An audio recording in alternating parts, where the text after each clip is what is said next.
Good morning all of you. Last lecture में अपन ने exercise 3.1 को सोल्व किया था।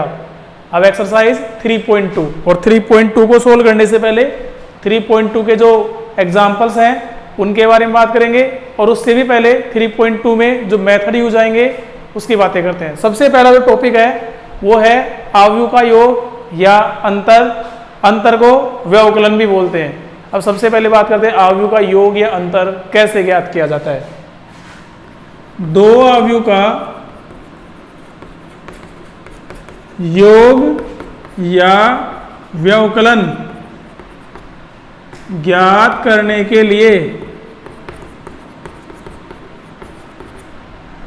उनका क्रम समान होना चाहिए। मतलब दो अवयव का आपको योग करना है या अंतर करना है, एक ही बात का ध्यान रखना है, उन अवयव का क्रम समान होना चाहिए। अगर उनका क्रम समान होगा तो ही उनका योग होगा, तो ही उनका अंतर होगा। अगर उनका क्रम समान नहीं है तो उनका योग या अंतर कभी भी नहीं हो सकता। जैसे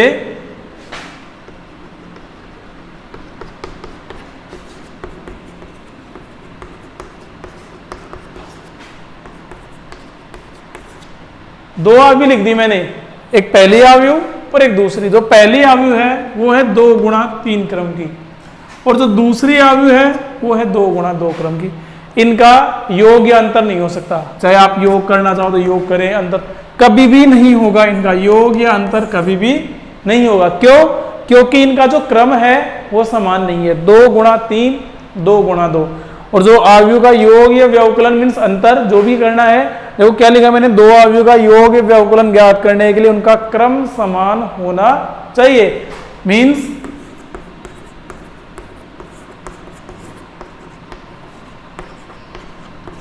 इनका योग हो सकता है क्योंकि इसका जो क्रम है वो है 2 गुणा 2 और इसका भी क्रम क्या है 2 गुणा 2। इनका आप योग कर सकते हैं और जब योग करेंगे तो ध्यान रखना संगत अवयव जुड़ते हैं। संगत का मतलब पहले में पहला, दूसरे में दूसरा, फिर पहले में पहला, दूसरे में ये नहीं है इसको सब में ऐड करोगे, ऐसे नहीं होता। संगत अवयव ही ऐड होंगे। संगत मतलब पहला 1 में x ऐड होगा, 2 + 2 4, 3 + y 3 + y, 4 + 3 7। इस प्रकार आपको अवयव का योग निकालना है। ऐसे ही आप अवयव का अंतर निकाल सकते हैं।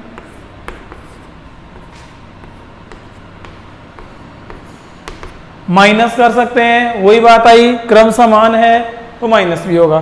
3 - 3 0, 4 - 4 0, 2 - 0 2 और 0 - 5 -5। तो आपको शायद आ गया होगा अवयव का योग या अंतर कैसे निकालते हैं। दो अवयव का योग निकालना हो, अंतर निकालना हो, सबसे बड़ी बात है, जो सबसे इंपॉर्टेंट इसकी बात है वो है इनका क्रम समान होना चाहिए। अगर क्रम समान है तो योग या अंतर होगा, क्रम समान नहीं है तो योग या अंतर नहीं होगा। ध्यान रखना इस बात का, ठीक है। अब इसके बाद अपन पढ़ेंगे दो अवयव का गुणा, जो आपके चैप्टर का सबसे इंपॉर्टेंट पार्ट है और कहीं ना कहीं इन सबसे कुछ अलग भी है। ध्यान समझिएगा, दो अवयव का गुणा जो आपके 5वें चैप्टर जब आप पढ़ेंगे उसमें भी यूज आएगा।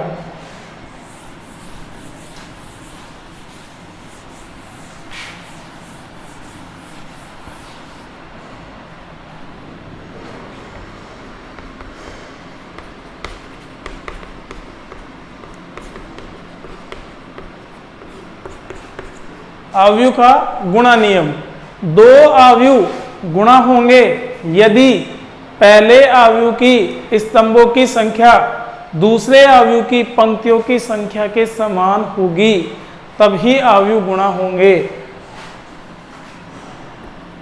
दो अवयव गुणा होंगे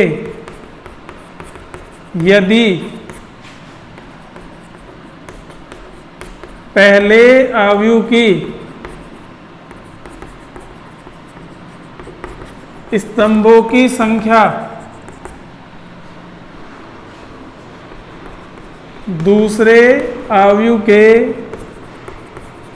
पंक्तियों की संख्या के समान होगी।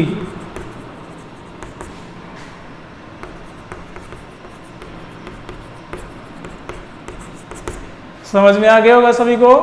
गुणा कब होंगे? आप किन्हीं भी दो मैट्रिक्स का गुणा करने से पहले आप एक बात देखेंगे, जो नोट करेंगे वो ये होगी, जितने स्तंभ पहले अवयव में है उतनी ही पंक्ति दूसरे अवयव में होनी चाहिए। अगर ऐसा होता है तो वो गुणा होंगे, और अगर ऐसा नहीं होता तो कभी भी गुणा नहीं होंगे। जैसे मान लो कोई एक मैट्रिक्स है और इसका जो क्रम है वो है m गुणा n। एक दूसरी मैट्रिक्स है b, इसका जो क्रम है वो n गुणा p है। अब यहां देखें, जो m होता है वो पंक्ति, n होती है वो स्तंभ। अपन ने कह दिया कि इसमें m पंक्तियां है और n स्तंभ है। दूसरी मैट्रिक्स में अपन ने कहा कि इसमें n तो पंक्तियां है और p स्तंभ है। दोनों में देखे स्तंभ पंक्ति समान आ रही है। इसका मतलब अपन कह सकते हैं a और b दो मैट्रिक्स गुणा हो सकती है। m गुणा n, ये दोनों आपस में गुणा होंगी, और जब ये दोनों गुणा होंगी, गुणा के बाद जो नई मैट्रिक्स आएगी वो बनेगी m गुणा p।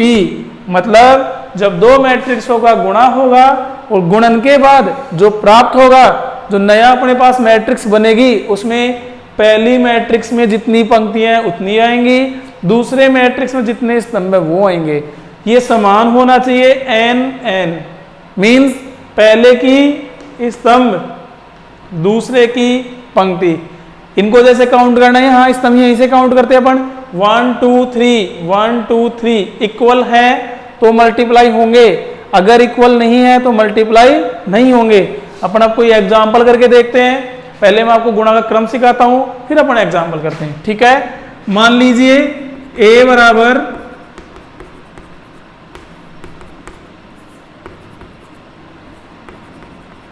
कोई मैट्रिक्स है, a बराबर a note 1 1 a note 1 2 a note 2 1 a note 2 2। एक दूसरी मैट्रिक्स है b,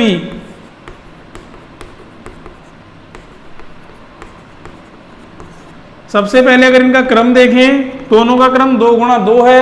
आपको इस 2 से मतलब नहीं है। देखो अब 1 और 2, दो स्तंभ, 1 और 2, दो पंक्तियां, तो a और b गुणा हो सकती है। जो कंडीशन है वो यही है, n n, 2 गुणा 2 2 गुणा 2, इसके स्तंभ इसकी पंक्ति एक जैसी होनी चाहिए। अगर संख्या समान है तो ही गुणा हो रही है, समान है। देखिए अब अपन गुणा करें, ए बी बराबर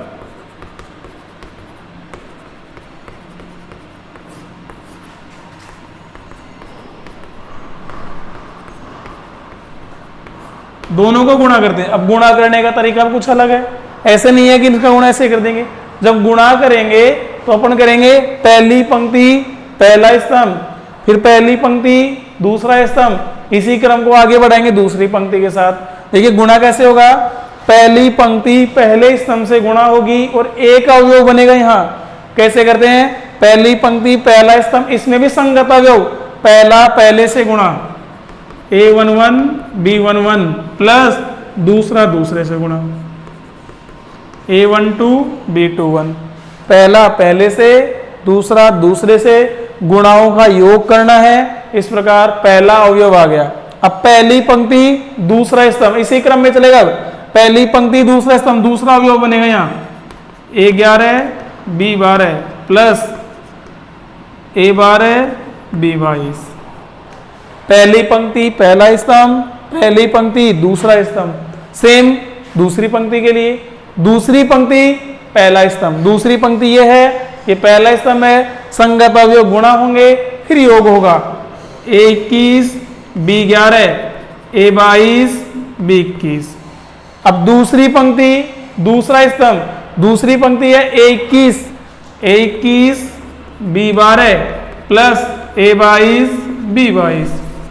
ये जो फॉर्मेट है ये है दो अवयव का गुणा, ये आपको आना जरूरी है, क्योंकि आप बाद में भी आफ्टर +2 भी अगर ये मैट्रिक्स यूज लेंगे तो ये आपको हमेशा काम आता रहेगा। और गुणा सीखना ही इसमें इंपॉर्टेंट है। दो अवयव का योग या अंतर जो भी अपन ने सीखा वो कोई बड़ी बात नहीं थी, वो अपने को आ जाता है। इसमें थोड़ा सा माइंड एक्स्ट्रा लगाना है, वो भी स्टार्टिंग में लगाना है। अगर शुरू में ही समझ में आ गया तो बाद में कभी भी आपको दिक्कत नहीं आएगी। फिर सुनिए, दो अवयव गुणा कब होते हैं, जब पहले अवयव के स्तंभ दूसरे की पंक्ति के बराबर हो। पहले के स्तंभों की संख्या दूसरे की पंक्तियों की संख्या एक जैसी होनी चाहिए, तो ही वो गुणा होंगे। अब जैसे मैंने ये लिखा, देखो a और b n n है, तो गुणा हो गए। गुणा होने पर जो नया अवयव आएगा पहली पंक्ति और स्तंभ ऐसे बनेगा, ये फॉर्मेट बनेगा। अब अपन एक वैसे फॉर्मेट बनाते हैं सूत्र के रूप में। अगर इसको लिखना चाहें तो a बराबर ये मैट्रिक्स लिए, b बराबर ये लिए, दोनों को गुणा किए। गुणा करने का तरीका थोड़ा सा स्पेशल इसका, जैसे आप जनरली अंकों का गुणा करते हैं वैसे गुणा नहीं होता है, पंक्तियों का गुणा होता है स्तंभों के साथ। पंक्तियों का गुणा स्तंभों के साथ, और उसमें भी संगत अवयव संगत से गुणा होगा। पहला पहले से, दूसरा दूसरे से। पहला पहले से गुणा होगा, फिर बीच में प्लस का चिन्ह आएगा, फिर दूसरा दूसरे से गुणा। इस प्रकार एक अवयव बन गया, एक ही अवयव है, हल होने के बाद एक अवयव बनेगा। दूसरा अवयव बनाएंगे पहली पंक्ति दूसरे स्तंभ के साथ। अगर यहाँ एक स्तंभ और होता तो पहली पंक्ति तीसरे स्तंभ के साथ इधर लिखा जाता। इसी प्रकार दूसरी पंक्ति पहला स्तंभ, दूसरी पंक्ति दूसरा स्तंभ, एक और होता दूसरी पंक्ति तीसरा स्तंभ।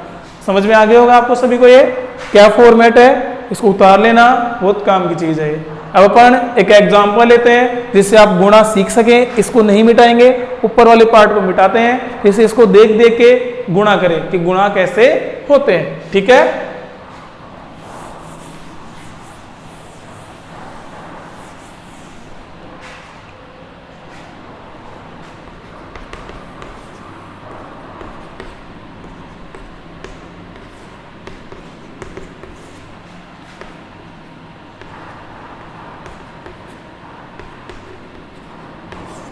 देखो मैंने दो मैट्रिक्स लिख दी।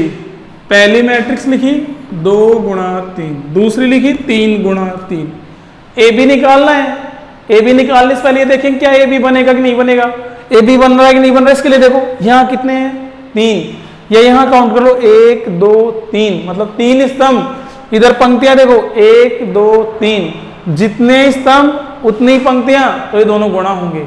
ये यहाँ देख लिया तो 3 3, इसका एंडिंग इसका स्टार्टिंग सेम होना चाहिए। पहले के स्तंभ दूसरे की पंक्ति, अगर सब समान है ये तो ही गुणा होंगे। अब इनका गुणा करते हैं अपन। ए बी बराबर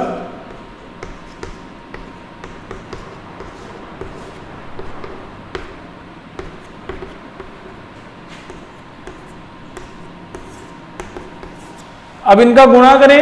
जो बात मैंने यहां बताई देखो, पहली पंक्ति पहला स्तंभ हल होगा, एक अवयव प्राप्त होगा। पहली पंक्ति है और ये पहला स्तंभ है, इनका गुणा होगा और संगत अवयव गुणा होंगे। पहला पहले से, दूसरा दूसरे से, तीसरा तीसरे से, फिर सबका योग 3 एकम 3 प्लस 3 दूनी 6 प्लस 1 एकम 1। इसी क्रम में यहाँ 2 गुणा 2 का किया था, बिल्कुल इसी प्रकार 3 गुणा 3। पहली पंक्ति पहले स्तंभ से हो गई, अब वही काम पहली पंक्ति दूसरा स्तंभ, 3 दूनी 6, 2 को -1 से गुणा किया, माइनस के 2, और 1 को 0 से गुणा किया, प्लस का 0। इस बार तीसरा स्तंभ भी आ रहा है, तो पहली पंक्ति तीसरा स्तंभ, 3 को 3 से गुणा किए 9, 2 दूनी 4 और 3 एकम 3। इसी क्रम को सेकंड पंक्ति के लिए डिनोट करेंगे, यूज लेंगे। दूसरी पंक्ति पहला स्तंभ, दूसरी पंक्ति दूसरा स्तंभ, दूसरी पंक्ति तीसरा स्तंभ, यही काम चलेगा। अब दूसरी पंक्ति है तो यहां लिखा जाएगा दूसरी में, नीचे अगर एक और होती तो फिर नीचे एक और लिखा। अब देखो दूसरी पंक्ति करते हैं। दूसरी पंक्ति पहला स्तंभ 4 एकम 4, 5 को 3 से गुणा किए 15 और 6 एकम 6 हो गया। अब दूसरी पंक्ति दूसरे स्तंभ यहां लिखा जाएगा, 4 दूनी 8 माइनस के 5 प्लस के 0, क्योंकि 6 को 0 से गुणा करना पड़ रहा है। अब दूसरी पंक्ति तीसरा स्तंभ, 4 को 3 से गुणा किए 12, 5 को 2 से गुणा किए 10, 6 को 3 से गुणा किए 18। और इसको सोल्व करें तो देखो 6 और 3 9 और 1 10, 15 और 4 19 और 6 25, 6 माइनस 2 4, 8 माइनस 5 3, 9 और 4 13 और 3 16, 12 10 18, 10 और 12 22, 22 और 18 40, इसका क्रम देखो 2 गुणा 3। जो गुणनफल होता है उसका जो क्रम होता है पहले की पंक्ति और दूसरे के स्तंभ के बराबर है। तो पहले में पंक्ति कितनी है 2, दूसरे में स्तंभ कितने हैं 3 आ रहा है। आगे होगा गुणा आपको समझ में, प्रैक्टिस करेंगे एक दो बार आप क्वेश्चन ले लेके तो आपको गुणा समझ में आ जाएगा। प्रैक्टिस करेंगे और ज्यादा आ जाएगा, सिंपल लगने लगेगा धीरे धीरे। तो आप गुणा की आज जरूर प्रैक्टिस करेंगे। 2 अवयव का गुणा कैसे होता है वैसे मैंने आपको समझा दिया है। फॉर्मेट को उतार लेना, जो पहले लिखा हुआ तो उसको भी उतार लेना, एक बार समझना, फिर कोई भी एक एग्जाम्पल लेकर सोल्व करना, आ जाएगा। ऐसा कोई टफ भी नहीं है कि बिल्कुल टफ है हमें नहीं आएगा, आ जाएगा। ठीक है,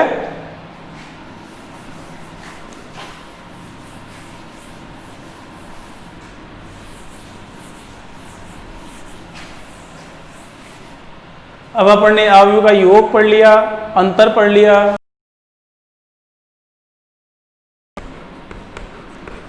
सममित अवयव और एक होता है विषम सममित अवयव।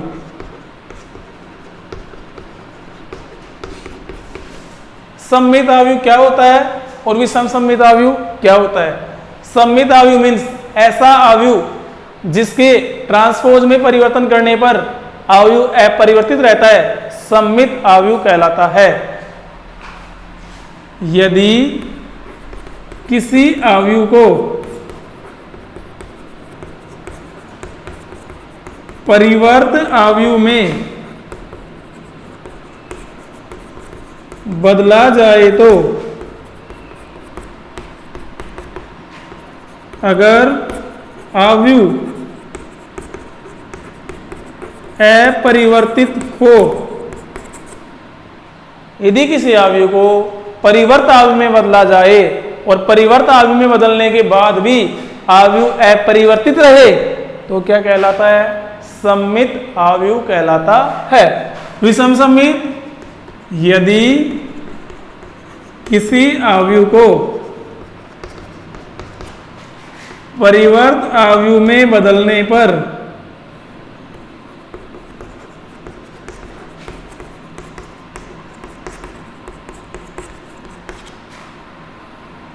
अगर अवयव का चिन्ह परिवर्तन हो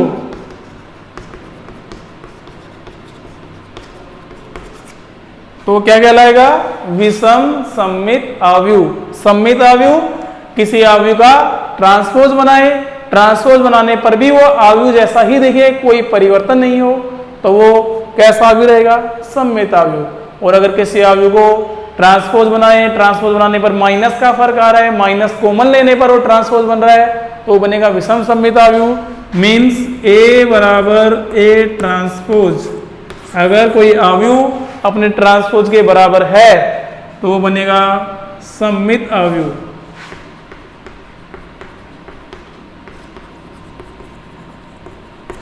ऐसे ही A बराबर माइनस A ट्रांसपोज, ये बनेगा विषम सममित अवयव। ये सममित अवयव हो गया, ये विषम सममित अवयव हो गया। ठीक है, अब सममित अवयव का मतलब क्या हुआ? कोई A मैट्रिक्स है अपने पास,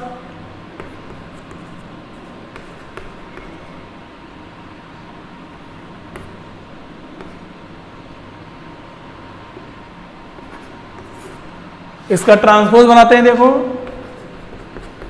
ट्रांसपोज मतलब परिवर्त। पहले लेक्चर में अपन पढ़ चुके हैं, पुराने लेक्चर में पंक्तियों को स्तंभ में लिखना, पंक्ति को स्तंभ में 1 2 3 2 3 1 3 1 4।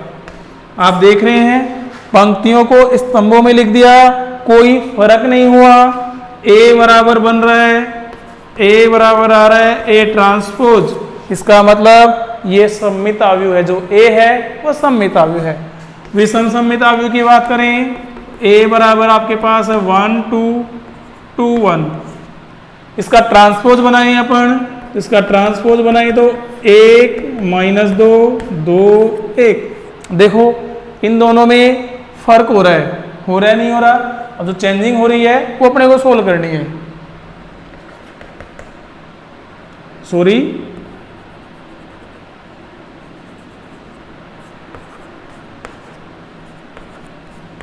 अब देखिए 0 माइनस 2 2 0 ट्रांसपोज बनाए तो 0 माइनस 2 2 0 माइनस का चिन्ह कॉमन लेते हैं इसमें से तो ये बन गया 0 माइनस 2 2 0 और बराबर आ गया आपके पास ए ट्रांसपोज बराबर माइनस ए। ये हुआ विषम सममित आव्यूह, ये हुआ सममित आव्यूह। ए बराबर ए ट्रांसपोज सममित आव्यूह, ए बराबर माइनस ए ट्रांसपोज मतलब किसी आव्यूह को परिवर्त आव्यूह बना दिए। परिवर्त आव्यूह बनाने के बाद अपन देखते हैं जो चिन्ह थे वो एक्सचेंज हो गए, जो प्लस के थे वो माइनस के बन गए, जो माइनस के थे वो प्लस के बन गए। अपन ने वापस माइनस कॉमन लिया और माइनस कॉमन लेते ही वो जो पहले थे वो वैसे ही बन गए, मतलब ए बन गया ए ट्रांसपोज बराबर माइनस ए। अगर ए ट्रांसपोज बराबर माइनस ए आता है वो विषम सममित आव्यूह कहलाता है, और अगर ए बराबर ए ट्रांसपोज आता है या ए ट्रांसपोज बराबर ए आता है तो कौन सा आव्यूह कहलाता है? सममित आव्यूह। ठीक है, समझ में आ गया? उतार लेंगे आप इसको। दो आव्यूह का योग आपने पढ़ा, दो आव्यूह का अंतर आपने पढ़ा, दो आव्यूह का गुणा पढ़ा, और आव्यूह का सममित और आव्यूह को विषम सममित में बदलना आपको आ गया होगा। अब 3.2 के एग्जाम्पल स्टार्ट करते हैं अपन, जिससे आप थोड़े बहुत क्वेश्चन 3.2 या जो विविध प्रश्नावली उसके सोल्व कर सके। 3-4 दिन से वीडियो अपलोड नहीं हो रहा था तो टाइम आपको बहुत मिल गया रेस्ट करने का। अब 1-2 क्वेश्चन करते हैं एग्जाम्पल, जिससे आप एक्सरसाइज का सवाल कर सके। ठीक है,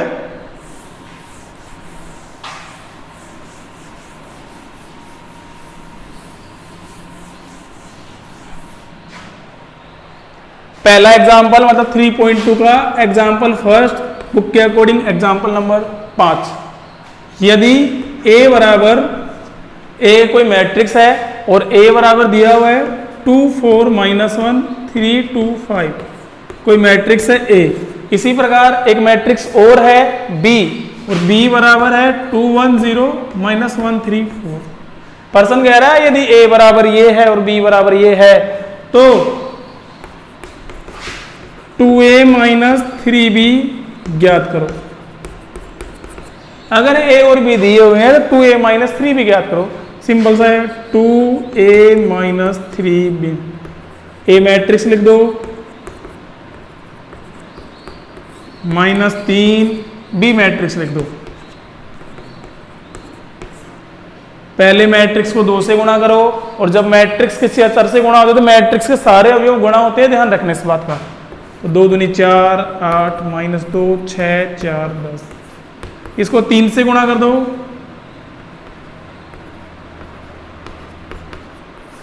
सोल्व कर दो इसको। दो आव्यूह का अंतर अभी आपने पढ़ाई, संगत आव्यूह करते हैं। 4 8 -3 5 -2 -0 -2 6 माइनस प्लस 3 9 4 -9 -5 10 -12 -2। ये आपके पास आ गया 2a - 3b का मान। समझ में आ गया होगा आपको? कोई दिक्कत आई? शायद नहीं आई होगी। 2a - 3b, a पहले 2 से गुणा हो रही है, b 3 से गुणा हो रही है, गुणा कर दिए। फिर अंतर थोड़ी देर पहले आपने सीखा ही था, उसी क्रम को यूज लेना है। दो आव्यूह का योग अंतर अभी सीखे थे, वही काम आ रहा है। ठीक है, नेक्स्ट एग्जांपल पढ़ते हैं, एग्जांपल नंबर 6।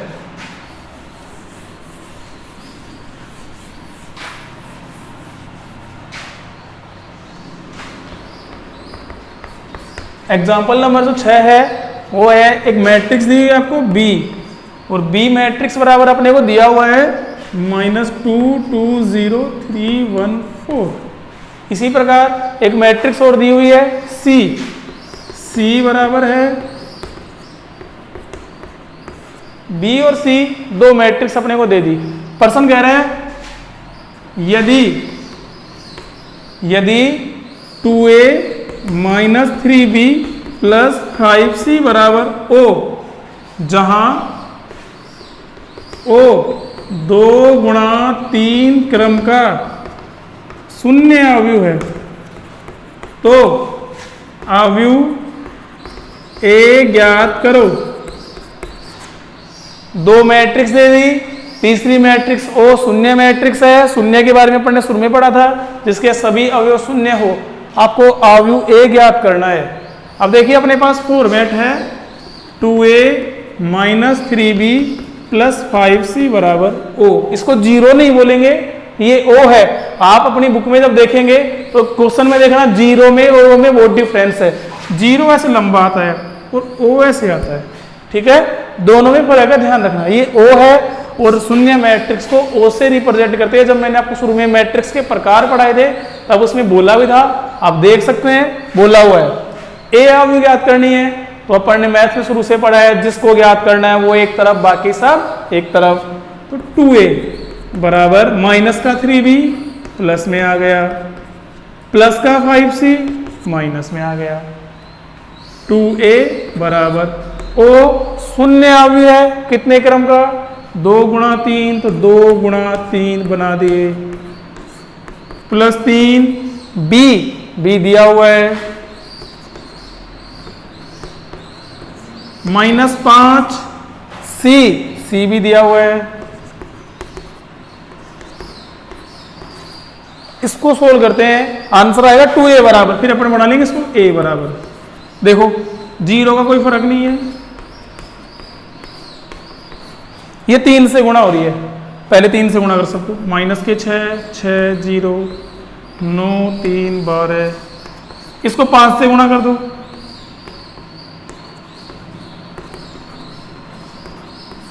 अब तीनों को सोल्व करते हैं अपन।